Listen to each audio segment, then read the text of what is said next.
Welcome back, guys. This video will be for my engineers out there because we are going to be talking about Built, The Hidden Stories Behind Our Structures by Roma Agrawal, if that's how you say that. This book was a little hefty. Not really, a little under 300 pages.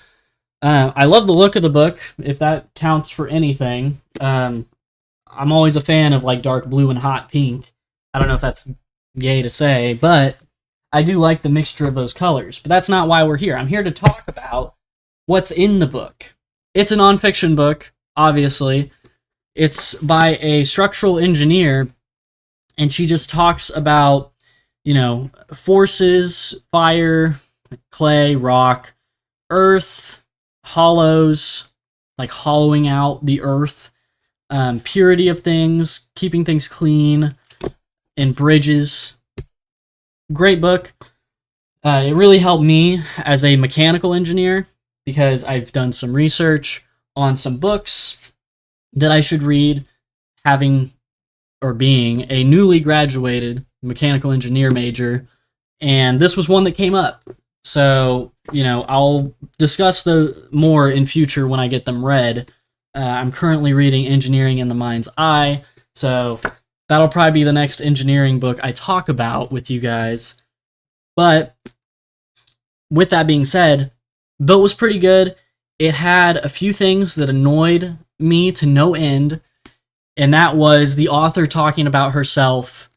Oh my gosh, when it's a nonfiction engineering book like this, I don't care about the author. I'm sorry, I just don't. I don't care. It clearly got the stamp of approval in excellence for science.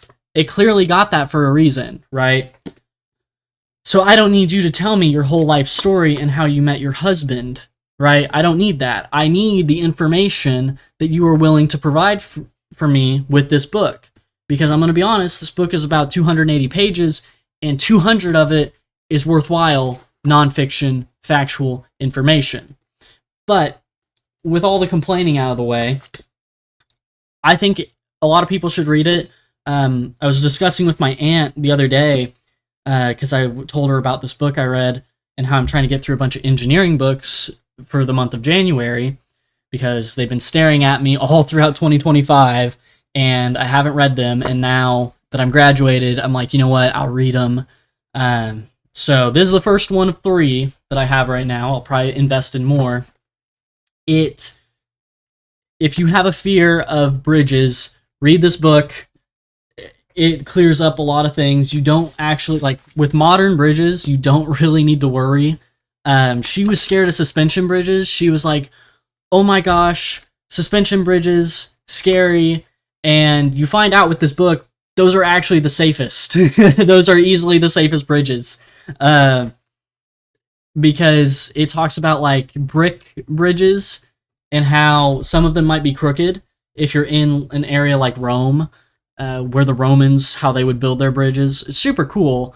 We don't actually know fully how they made their concrete, which is like fascinating. But they made a lot of brick bridges out of, cement and mortar and all that.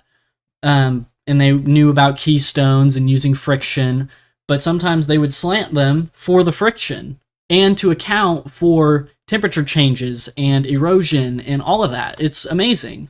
I also thought it was very cool that in places like Mexico, where the soil is a lot softer, I don't think soft is the right terminology, but in places like Mexico, they have to account for the building sinking. You see, I'm in an area where we don't really have to account for that. We do, but not as much, because they were talking about like certain things sinking like a foot, and it's like, oh, dude, that's not good. That's really bad. We definitely don't have to account for that here, as far as I'm aware. Maybe we do, and I just don't know.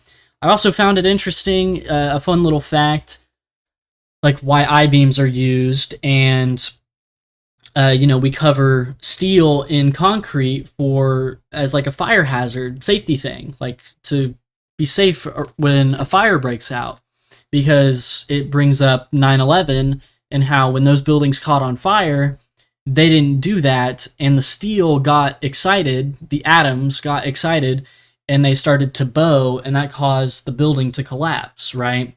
Now, I don't need any 9/11 conspiracy theorists in the comments, right? I don't need the AI, the FBI, or the CIA to assassinate me, right?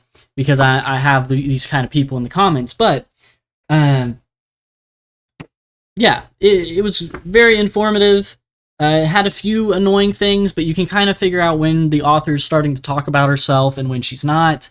So, yeah, with this, for enjoyability, I'm going to give it like a 2 out of 5. Or a 4 out of 10, right? Being informative, I give it an 8 out of 10. Great book if you want to be informed on structures and how that all works. So yeah, have a great day, guys.